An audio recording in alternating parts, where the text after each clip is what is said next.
Hello and good morning, everyone. Thank you to all the classrooms tuning in for today's My Journey class chat.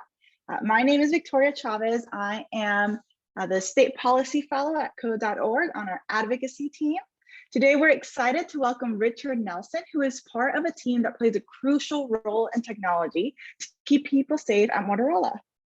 With a background in mechanical engineering, business, and computer science, Richard also enjoys helping underrepresented students with their future goals and technology. Teachers, please let us know where you're tuning in from and put your students' questions for Richard in the Q&A, and we'll try our best to get to some of those during the chat today. We'll start with a fun icebreaker to get us started. Richard, as you are introducing yourself, if you can let us know your go-to comfort food. Good morning, Victoria. That's a great question. So go-to comfort food. I think a lot of people think of like dessert when you think of comfort food, but for me, my go-to comfort food is the same exact food as like my favorite food overall. That's mac and cheese. So I love both my mom and my wife's mac and cheese. So I could literally eat that every day. When I was in college, I thought I could eat it every day, but it's not, eating the little easy mac is not the same as the homemade, mac and cheese that I love one makes. So if I could eat something every day, that would definitely be it. So that's definitely my go-to comfort food. Oh, that sounds awesome. I'm absolutely the dessert person. Cookies, chocolate, all the sweet stuff, that's my go-to food. But homemade mac and cheese is really delicious. I agree. Beautiful. Thank you so much. Do you want to share anything before we get started with the questions? A little bit about yourself? Sure.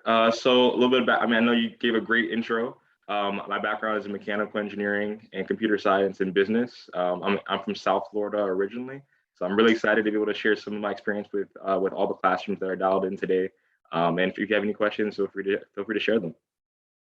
Beautiful. Thank you so much, Richard. So to get started, can you tell us a little bit about what you do?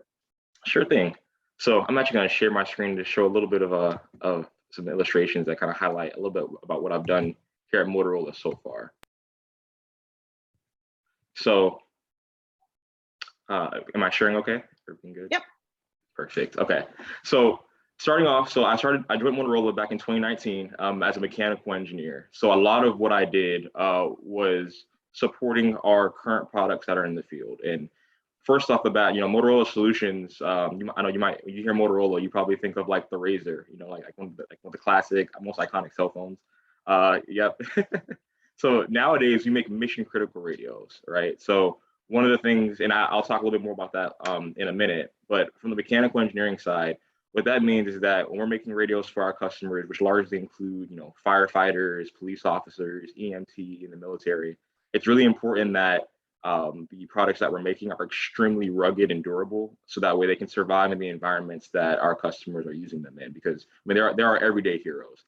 So one of the things as a mechanical engineer that I did a lot of is testing, for example. So here on the left, I have a video of for all everyone who's team iPhone. You might cringe seeing this video. This is a steel ball dropping onto an iPhone screen. Don't know whose phone that is, but it's just for illustrative comparison. Now what you'll see is one of our newer Apex Next radios, which has also has a touchscreen on it, and you can see how the screen does not shatter. So there's a lot of engineering that goes into designing products to be that rugged. And then here on the right, this is an example of some of the impact testing that we do. Now, funny enough, I didn't have a video handy showing a radio, but I did have a radio featuring a football. So we did this for our Bring Your Child to Work Day event last year. So in your mind, just imagine there being a radio there instead of a football. But what we typically use this machine for is to actually, so to speak, bring the floor to the radio, because we do a lot of drop testing. So a lot of times we'll drop radios from various heights to make sure that they can survive that impact. In this case, we bring the floor to the radio to try to simulate a direct impact at a certain point. So that's, of course, we have a little bit of fun every now and then, as always. So we have that was a great thing we did in celebration of college football season. But that's a little bit about what we do from the testing side. And all that testing fuels a lot of our design work when it comes to doing designing radios for portable situations where, let's say, like a firefighter helping an officer on their hip, or for mobile situations such as a police officer having like a radio in their car. All types of radios. We're designing and testing and simulating. It's really fun, really hands-on. So I had a lot of fun in that role. And then my recent role, I transitioned to a new team where I'm actually working as a product manager. And to kind of highlight what I'm doing in this new role is I'm learning a lot more about cloud technology. So in the photos on the left, these are some photos from right after Hurricane Katrina. So when natural disasters like this happen, it's super important that public safety officials are able to communicate.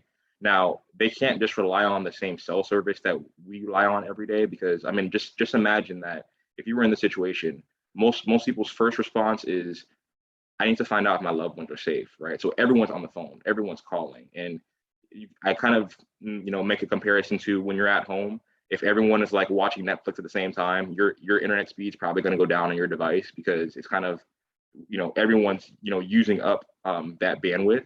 Same thing kind of happens in real life for communications.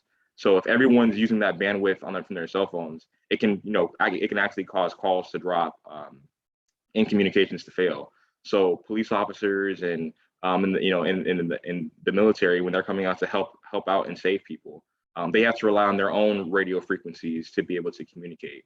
So a lot of that, supporting hardware and infrastructure that's on their sites to help do that, a lot of that we're moving to the cloud to make it even more resilient. So that way in these type of situations, they have just even more confidence that when they make a call to help, to try to dispatch someone out to save someone, that call will go through and work.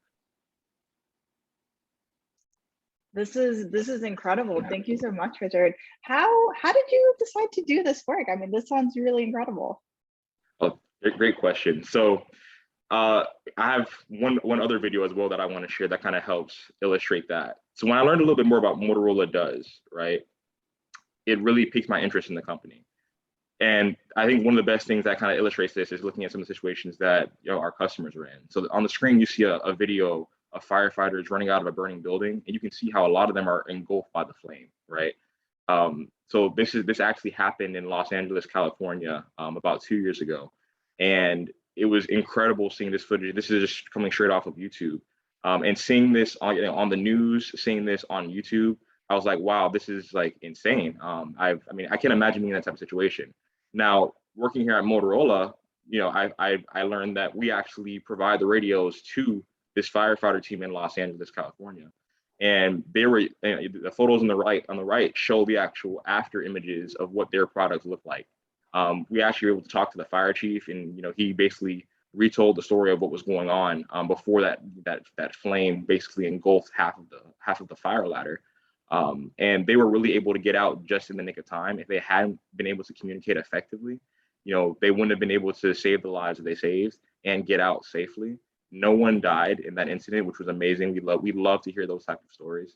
And the incredible part on the engineering side is that looking at some of these photos on the right, I mean, these look pretty beat up because they literally were in fire, right? I mean, they were on fire for a good while when they were coming down that ladder. Every single device you see on the screen still worked somehow, which is incredible. It's kind of amazing looking at this. When I received this package at my desk, when I got to the office, I opened it up and it smelled like a barbecue. But nonetheless, when I put a battery on, I was able to turn the radio on and it still worked, which is amazing. So it's a kind of a tribute to the type of engineering work we do here at Motorola, and that's what not only lured me to Motorola, but also definitely helps keep my interest in staying here at Motorola.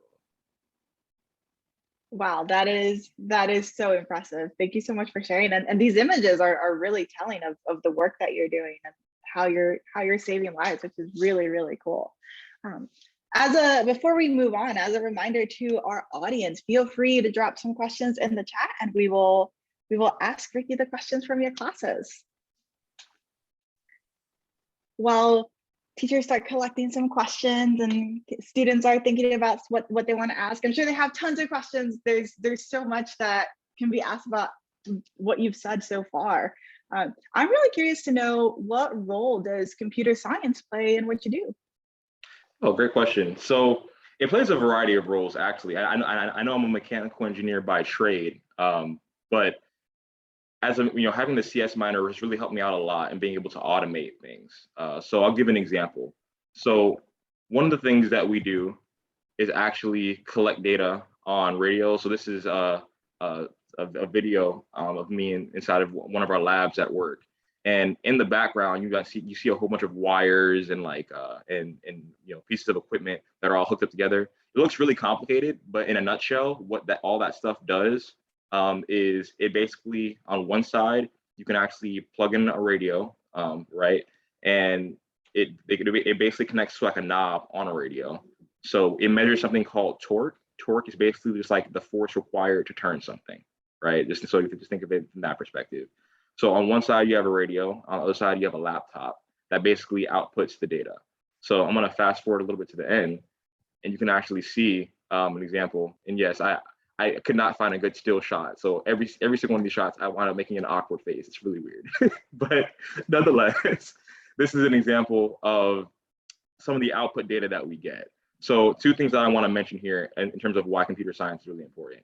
So one, I was actually able to write a script that automatically analyzes this data and gives me a lot of the important detail, because just looking at the screen, as an engineer, there's some deductions that I can make about the design in terms of like if things are good or if things need to be improved. But if I wanted to communicate this more effectively and be able to, speed up my design process to make things better, it would be nice to be able to just kind of take this file, put it into a script, and have it analyze it for me. So I was actually able to write a script to do that. Now, what exactly does this stuff on the screen mean? What this really does is, like I said, it measures the amount of force required to turn. So imagine if, again, you're a police officer, and let's say you see, a criminal steal someone's backpack, right? And they're running down the street, and you're chasing after them, and your radio is on your hip, and you need to call for backup, right?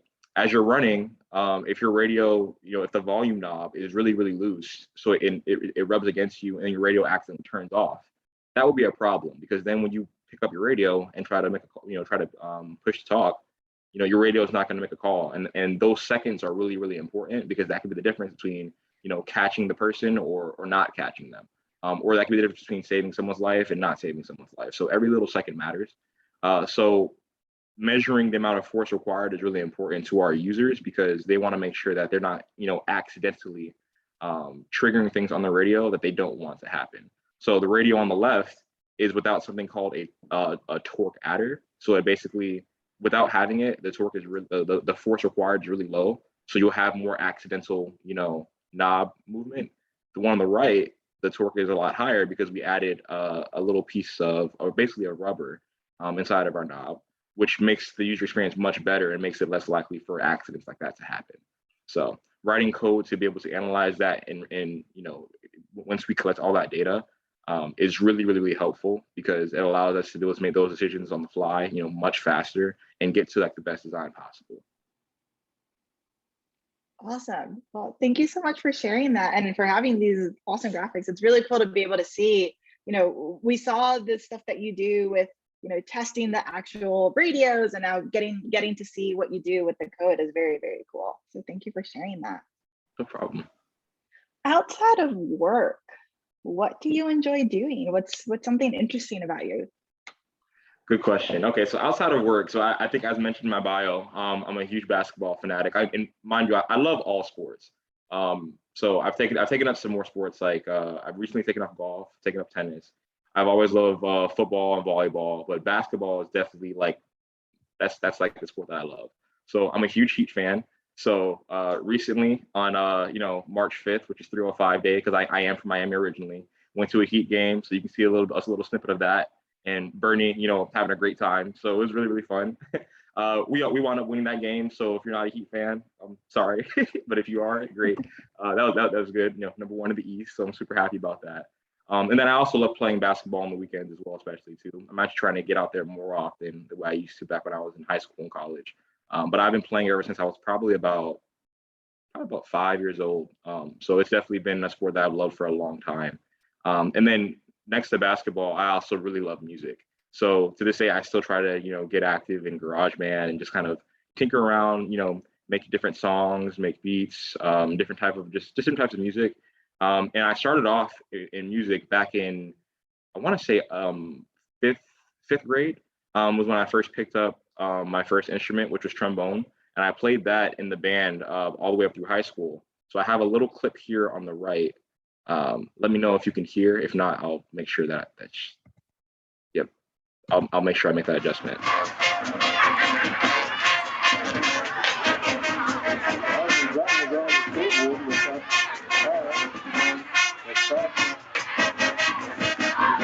So I'm one of those guys with big, the trombone that goes like that. But marching band and basketball were like some of my favorite memories of definitely like from high school. So it's still a big part of who I am in terms of like loving basketball, loving music. Very cool, very cool. It looks like we have a question from the audience. So it looks like Miss Lyons wants to know, how long have you played basketball? Oh, good question. So yeah, so I played basketball. So I just turned 25 not too long ago. So wow, I guess that's about 20 years. That's crazy. I really hadn't thought about that.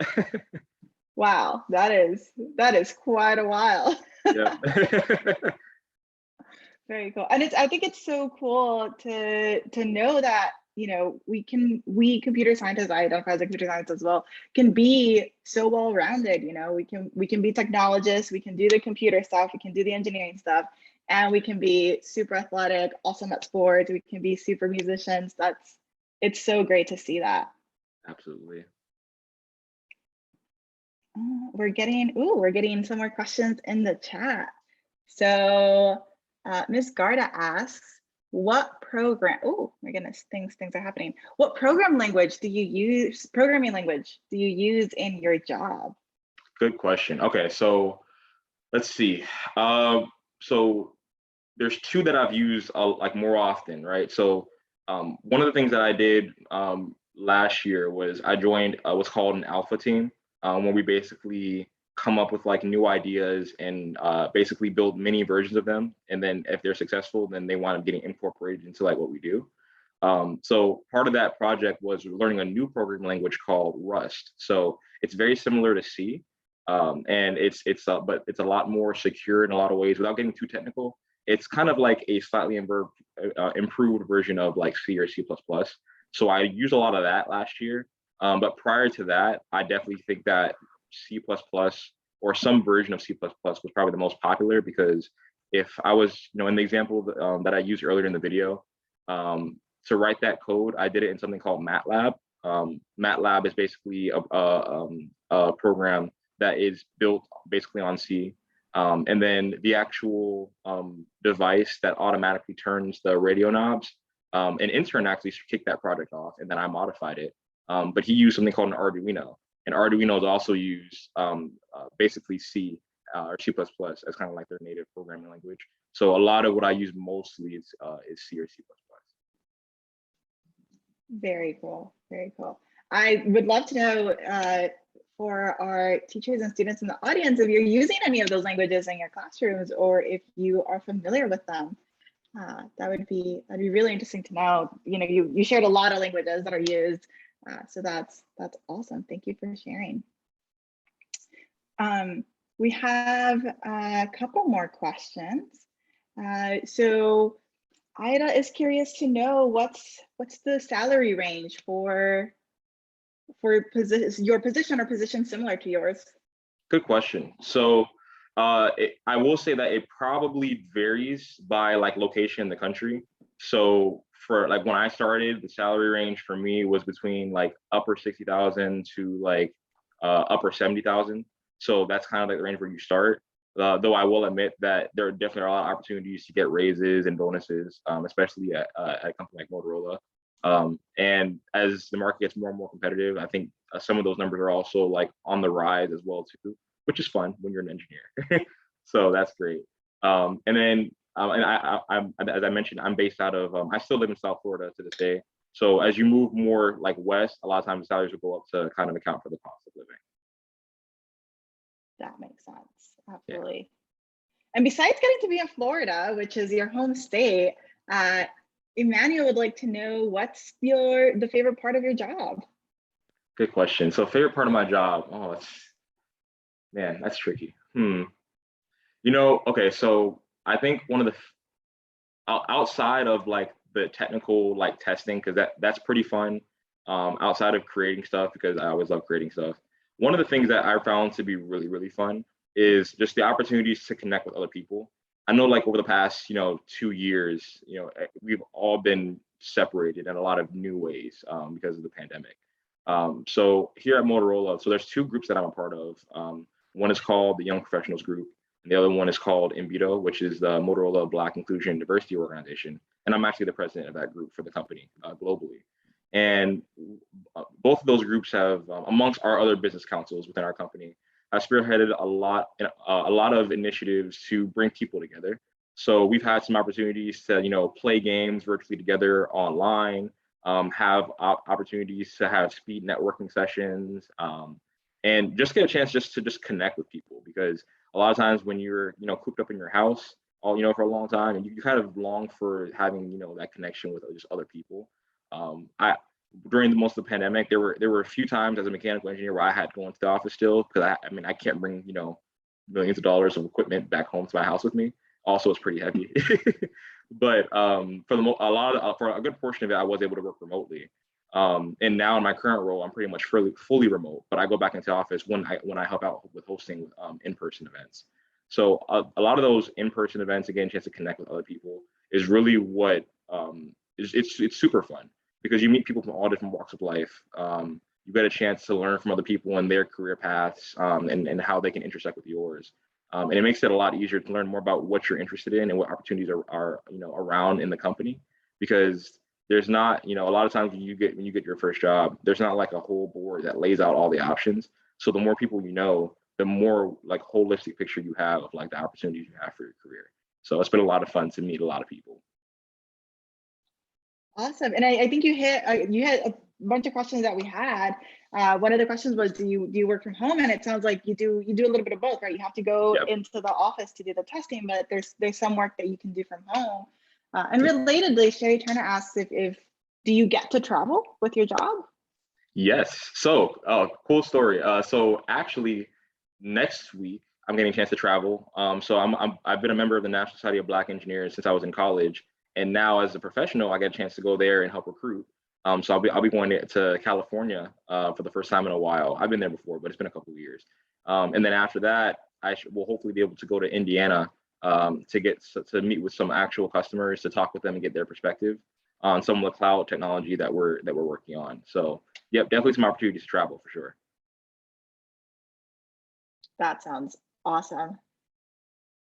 We have another question. Well, we have a lot of questions. Unfortunately, I don't think we're going to be able to get to all of them, because I'm looking at the time. I'm like, oh, we only have 6 minutes left. But from Maureen Garda, how do you protect the police networks from cyber attacks? And so perhaps, it sounds like you do a lot more of the hardware. So does that perhaps have to do you have to put some extra security with the work that you're doing in the cloud, or do you maybe do that with some third parties? That's a great question. So it's funny, because I've been learning a lot more about that in my new role, especially because we're working a lot more with cloud. Now, I will say that even aside from cloud, like cybersecurity is like a whole part of Motorola. I mean, it's a whole career path within Motorola in and of itself. And I've made some friends in that group and learned a little bit more about that. So even without the cloud technology, cybersecurity is so important, because I mean, it's kind of like the wave of the future in terms of like analyzing threats and trying to prevent them from happening. I mean, I know like over the past couple of years, a lot of cities have been attacked and had like a lot of their data centers held hostage, and it's costed millions of dollars, or there's been information leaks. So it's super important. So that's something that we definitely hold in high regard. In my current role with with focusing on cloud technology, it's also super important. One of the benefits of cloud technology is that we can roll out security patches and updates in real time, like across the country, across the globe, to be honest. So it makes it much more difficult for a cyber attacker to keep up with us when we can move that in that agile fashion. So it's one of the perks of like switching to a more cloud-based platform. Very cool. Awesome. Thank you so much. We're running a little tight on time. So just in case we run out of time, what's an obstacle you faced? And relatedly, what piece of advice would you give to all of the students tuning in? Definitely. Okay, so one obstacle that I faced that comes to mind, and I, like I mentioned, when my major was mechanical engineering. When I first started it at Florida Atlantic University, it's my alma mater. That was my only major, and I was originally going to double major in business, and I wound up actually changing that to a minor, so I could also minor in computer science. But the first time, in one of my classes, right, I never failed a class before. And I entered FAU as a junior because I got my AA in high school. So I was taking junior level classes as a freshman. There was one class that was really hard. And there was a project that was that could have really helped my grade. But it required that, you knew how to code. And I had really never coded before. As a freshman in college, I just hadn't really had experience with that. And I didn't pass the class. And that was really, really hard for me because that was new.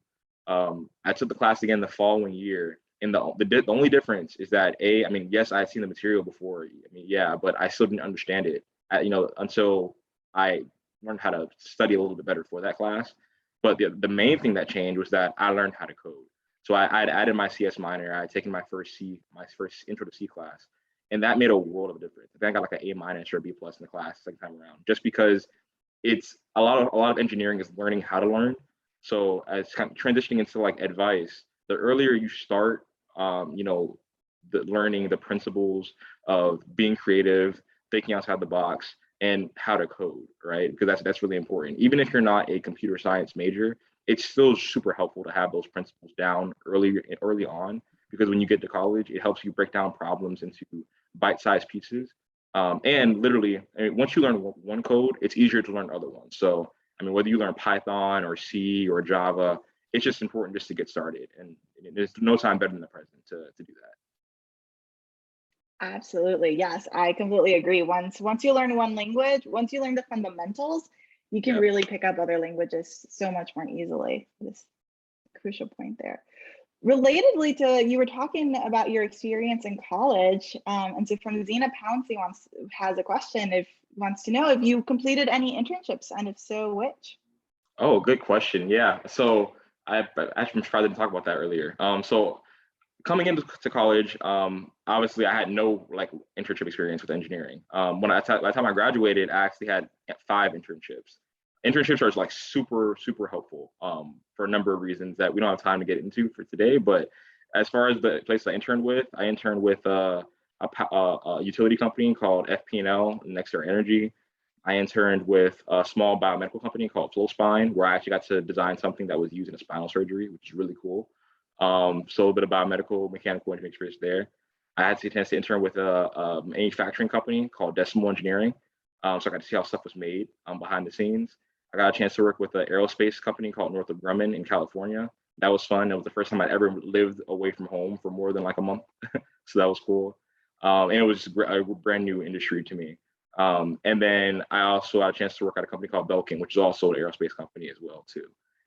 So that was all, I think that covers all 5. But yeah, I got a wealth of experience, wealth of knowledge, and made a lot of connections just from having those internships. And I got them through networking events such as, with National Society of Black Engineers, the Society of Hispanic Professional Engineers, the American Association of Blacks in Energy. So applying for scholarships and joining those professional, memberships of college, definitely another piece of advice that I would give, because it definitely goes a long way to help expand the options for your career.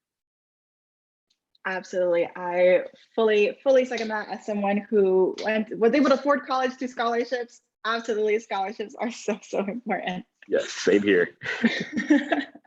Well, Richard, thank you so much for answering all of our questions. Thank you to all the teachers and students tuning in, and for all the awesome questions that you posed. Very sorry we couldn't get to all of them. So excited that we have you tuning in. As a reminder, we have a bunch more of these chats coming up, and we have some previous recorded ones as well. So to be able to access those and see what are some more events that are coming up, please go to code.org/CS Journeys, and that CS Journeys is all lowercase. To our wonderful teachers, please check your email for a survey. We really appreciate your feedback and helping improve these CS Journeys chats. Again, thank you so much, everyone, for tuning in this morning. We really appreciate it, and we hope you have a lovely rest of your day. Thank you for having me. Have a great day, everyone. Thank you.